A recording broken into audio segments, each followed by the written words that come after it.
Hey everyone, welcome back to a new edition of Video Game Pickups for the month of June. This is going to be a Nintendo Wii U version. So with that said, total we have 8 to look at. First up is actually an interesting, less well-known platformer game. Done by indie devs, and I highly recommend if you like platformers like, say, Rayman and things like that. I would personally highly recommend this. This is a bit of a hidden gem, in my opinion. And it is basically a 2.5D platformer, as it plays like a 2D, but obviously has 3D graphics. Just tell them by some of the creature designs.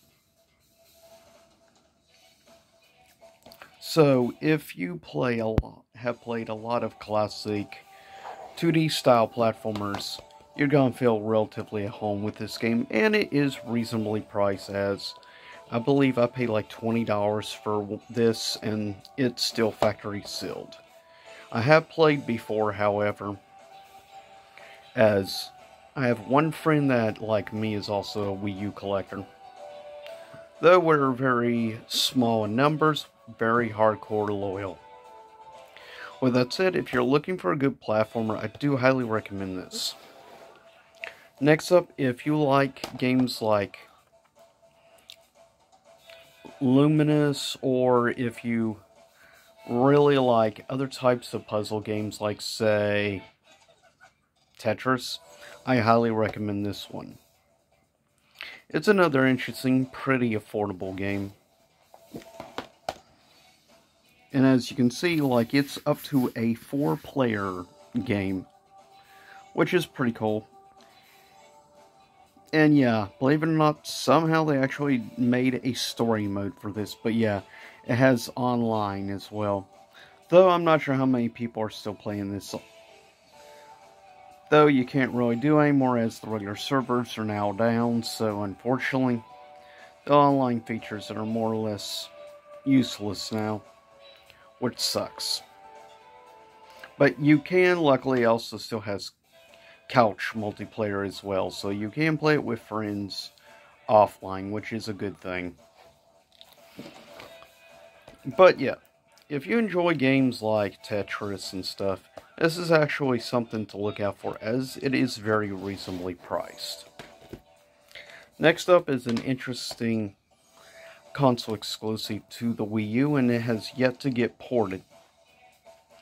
And that is Tanks, Tanks, Tanks. If you want a bit more family-friendly but enjoyable shooter, this is a pretty good choice, I would say. And it does have nice little features you can use. As you see, it gives you a variety of different style controls you can play with. So that's good. For me, though, at least since I know you can play with the Wii U Pro Controller, that's a good thing, as I will still argue the Wii U Pro Controller is in my top 5 favorite controllers of all time. And the gamepad's not bad either, though, also. But this can be a fun, like, couch game, as it is up to 4 players. So, this is another one that's a lot of fun for multiple people.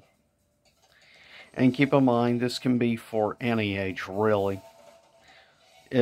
So, like, even parents can play with their kids. So that is one of the, I think, positives about this game. And if you, like me, grew up on classic Capcom, you'll appreciate the next one. The next one is DuckTales Remastered, which, of course, it got an actual physical release. This was the only one that got, like, a wide physical release, unfortunately. Most of the other ports were done through limited run and things, which means it's far more expensive. But for me, this is how you do a remaster, in my personal opinion. This is how you do it. And if you've never actually got the chance to play DuckTales, just know the difficulty can be quite high in this game, so that's one thing to keep in mind. But I do highly recommend DuckTales to anyone. If you grew up with the Disney afternoon, or in general you're just a Capcom fan or a platformer fan, I do recommend this to pretty much everyone. Next we have my favorite of the Shantae series, and the only regular release for the Wii U, weirdly enough, and that being Shantae Half Genie Hero. For me, out of the games, my probably least favorite of the games is probably between the first game or Seven Sirens. For me, this and probably between that and the Pyro one, which is like, for some reason, the most expensive to collect. But for me, this is a great game, and it's far more reasonably priced, in my opinion, on the Wii U than some of the other ports of the game. But if you like good, solid, really fun platformers, again, you can't go wrong with really any of the Shantae series for the most part. Some of the best platformers, I think, out there. Done by, of course, WayForward Games, which has done many other games, though this is really their flagship, as it started on the Game Boy Color, which is interesting. But over the years, this has come to become a really popular, beloved series. Next, if you're looking for just mindless action to destroy tons and tons of opponents at one time, well, you can't go wrong with at least one game in the Warrior series from Koei Tecmo. Speaking as somebody who has been a fan of Dynasty Warriors and Samurai Warriors since the early 2000s, I do highly recommend this. Now, keep in mind, you definitely will see frame rate issues, but it's kind of expected with a lot of the Warriors games, especially how many opponents are on screen at once. But yeah, if you just want a good, turn your brain off, just having a blast action game, you can't go wrong with any of the Warrior games, really. But Orochi, I actually think is a solid, probably one of the better ones in the series. Second to last, we have the original Darksiders.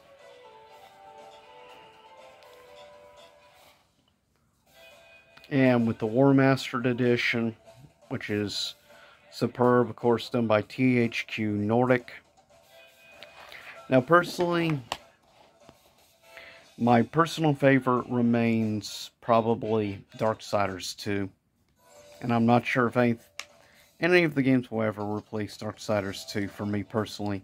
Though this is still great, and surprisingly actually runs at a solid 60 frames per second. Which you don't always find that on the Wii U, though I will say from experience, the Wii U games tend to run better than Switch games, weirdly enough. But if you've never played any of the Darksider games, this is a series I do highly recommend. Now, if you prefer more dungeon-style games like, say, Diablo, I recommend checking out Darksiders Genesis. It plays completely different than the regular Darksider games. Now, if you're not sure, really, Darksiders reminds me, gameplay-wise, a little bit of, like, World of Warcraft to an extent. Heck, even some of the designs really look like it came from World of Warcraft. With that said, last but not least, we're looking at one other Capcom game. Arguably one of the best horror games on the Wii U. And that being, of course, Resident Evil Revelations, which still remains one of my top 5 favorite Resident Evil games of all time. I continue recommending. Admittedly, I'm a little biased because I'm an uber fan of Jill Valentine, so it's no surprise to me that I love this game as much as I do, but it has also a bit more of the old school, like, horror feeling, as at the time when this came out, you had games like Resident Evil 5 and 6, which Resident Evil 6 is a mindless action game. 5 is more of a co-op game than a single player. This game was designed more for single player in mind, and it's definitely a step up from the original release for the 3DS. The 3DS 3D effects make things interesting. I do actually highly recommend. I actually think it's fun playing this game, with the actual regular